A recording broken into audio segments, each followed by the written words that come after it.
Well, hello and welcome back to another YouTube video. And what do we have going on with this one? Well, we have 32 solar panels going on here. They are 450 watt JA bifacials and they are going on this roof. It is a Rosemerry roof tile, so there is a little bit of consideration that we have to pay when we are fitting these, and they are basically our hook mats. So a Rosemerry roof tile is a small tile that is roughly 7 inches or 6 inches by maybe 8 inches, and we have to fit stuff like hook mats. The hook mats are the black bits that you can see in the roof, and they basically stop the hook bouncing on these. Obviously these being very thin, we can't grind anything out on them. So we have both made a good start this morning and we have got some of the hooks already in, and as you'll see, our bottom rail is already in 22 meters all the way down the roof.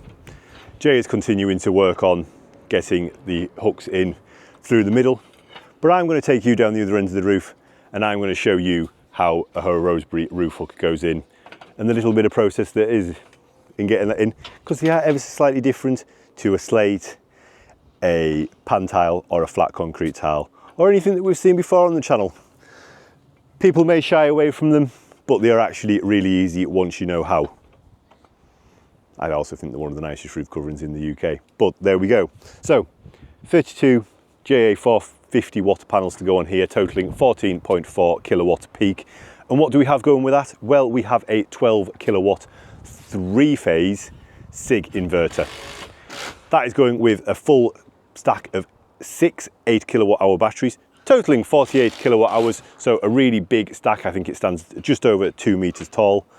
And that is also going in with full 3-phase backup. So stay tuned. Let's go learn how a Rosemerry roof hook goes in. Rosemerry roof hooks then. So what we use is a standard slate fixing, and then we use something called a hook stop. It is very, very similar to the kind of material that you find in a kids play area. So it is basically a full replacement for one of our Rosemerry roof tiles. And then our hook, when it is in the roof, can sit on top of it. What that stops the hook doing is banging on the Rosemerry below and gives it a solid, waterproof, but cushioned mat, essentially, for the hook to sit on top of. Means we don't smash any Rosemerries, and they're actually really easy to fit. So there is no grinding when you do Rosemerries, although you can actually put solar flashings in like you would with a slate roof. However, Rosemerries are solid enough that we don't need to. We can just sit the tiles back over the top of our hook. So what we need to do is find our rafter, and we're going to have a hook stop in there. So what you need to do is take these 2 tiles up,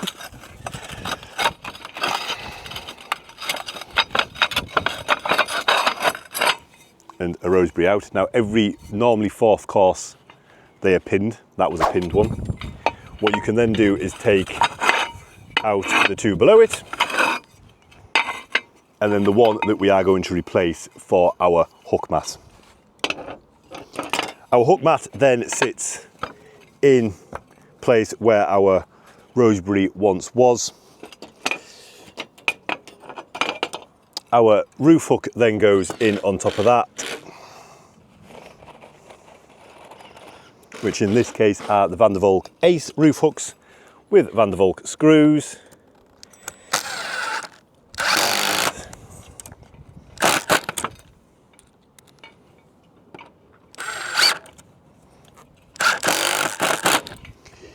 You can then screw that down into the roof. We then basically just need to put Rosemerry back in there, a Rosemerry back in there, and then our final Rosemerry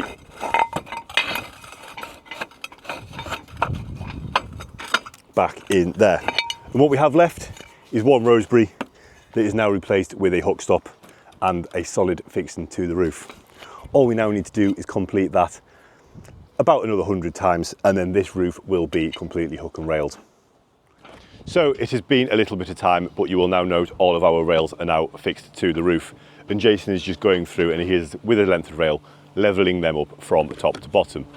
Next job really then for us is to get our cable entry through, and how we are going to do that is we are going to use one of these, which you will recognise as a solar flashing plate.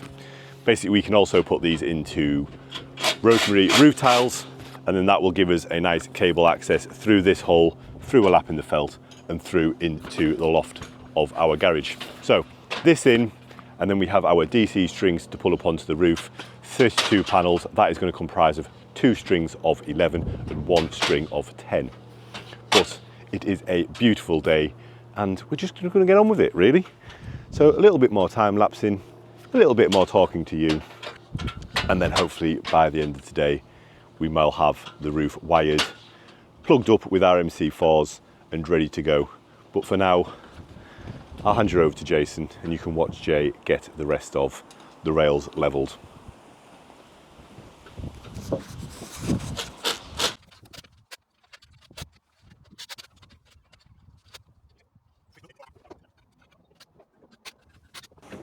Well, there we now go. The roof is all hook railed, the rails are levelled, and we have now got our DC cables out onto the roof. So you'll see here and here, there is some coils for our home runs. And how we've taken them through the roof is we have taken them through a new build flashing, what you would normally see on a slate roof. Now, you can use new build flashings on a Rosemerry, however, I don't believe there is any need to. Some people, maybe on an older Rosemerry roof that's a bit more delicate, maybe say there would be. This one is almost brand new, so we've elected not to use it. However, we have used it for our cable entry out onto the roof. So they run through that new build solar flashing and then through a lap in the felt. Something else we have also used on this roof is these. These clip on underneath the rail, and what they allow us to do is they allow us to place our MC4 plugs under the panels in here, and then also support our DC cables within them. Basically meaning that they are a Van der Valk replacement for cable ties. So they are on the rails and the cables will be supported by these on this job, as well as the MC4 plugs. So that is this roof now ready for panels, and we will get the 32 panels up here probably tomorrow and then get them all laid. However, now in the timeline of the story, we are going to go down into the garage and build the 48 kilowatt hour full stack of 6 batteries SigEnergy. It's going to have a 12 kilowatt 3-phase inverter on it, and then these 32 panels will feed into that. It is going to also have, as I've already mentioned, the 3-phase gateway, and we're going to try and use the smart port and the generator start function within the gateway to fire up the diesel generator that is also on this site. So we'll go and we'll get that done. Roofing though, spectacular. So we've made it down off the roof and we've made it down into the garage. And what we have going in here is our first full SIG stack. That is 6 8 kilowatt packs that will total 48 kilowatt hours of storage. They're actually all in here in the back of the van. It is 1/4 of a tonne in weight, and they are going just over here. So Jason has already got the base in, and we are now going to sit there and we are going to get these built up. 5 minutes later. Well, what a beast that is. That is a SigEnergy stack, a full one, with a 12 kilowatt 3-phase inverter and 6 8 kilowatt hour storage packs, totaling 48 kilowatt hours. What an absolute monster it is. However, what a lot of waste it produces. Let me take you to the van. That is the back of the van, and it is full of cardboard boxes. So as cool as renewables are, there is a lot of waste goes into it. And one thing we do is we do take all of the waste, hence it is backing the van off of site. So there will be no waste ever left on site. Unless you want the boxes for Vinted, eBay, or anything else where you want to post gear, we can actually leave you some, but all of it does get taken off site. All of the cardboard goes to a recycling centre right near our office and goes away to be pulped and baled and recycled. And then all the packaging does go into another bin for recycling elsewhere. But we will never leave waste on site, and it all ends up in the van. It's just one of the things that goes with renewables. A lot of kit equals a lot of waste and a lot of boxes. But big SIG, big pile of rubbish in the van. Tomorrow, big day. I reckon we'll get all 32 panels done tomorrow, and that will just leave the netting for Jason. So, see you then. Hello, it's Jay, DMH, and welcome back to day 4 on this 32 panel system and full SIG stack going on this Rosemary roof. It's looking wonderful. So yesterday we got first string of 11 tied in on the roof. This morning I've gone down, dealt with all the DEC cables, isolated them, and so now we're going on to our second string of 11 panels, and then we have a third string of 10 panels. So I'll leave you with the time lapse and you can watch how it goes on.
There we go then, that is this full height SIG stack, all commissioned. So what we have on here is we have our 12 kilowatt 3-phase inverter, and obviously that has got 3 strings and their isolators are up here for it. And then we have 48 kilowatt hours of storage, which comprises of 6 8 kilowatt packs on the floor stand, sited here in the garage. Now we do have 32 panels on here. They were on a Rosemary roof and they were all bird netted and placed on the Van der Valk system. So that is about 14 kilowatt hours of generation being JA 450 bifacial panels. Absolute powerhouse of a system. It does include the full home backup, albeit only 12 kilowatts. it is more than enough really to keep this property on. The property has actually only got a 2 kilowatt base load. Again, really impressed by the SIG system, really like it. We do actually need to come back and integrate the diesel generator that is on site into the gateway and get the remote start of the gateway set up so that the SIG can take control of the diesel generator. I've just got a name plaque of that. We'll get that set up in the coming weeks. But yeah, thank you for joining us. If you would like to, well, like, comment and subscribe, or you would like your own renewables package putting together for your own home, please do head down into that description or Google us at DMH Electrical and Renewables.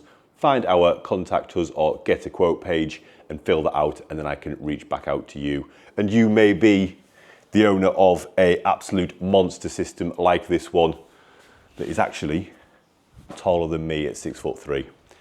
I will see you in the next one.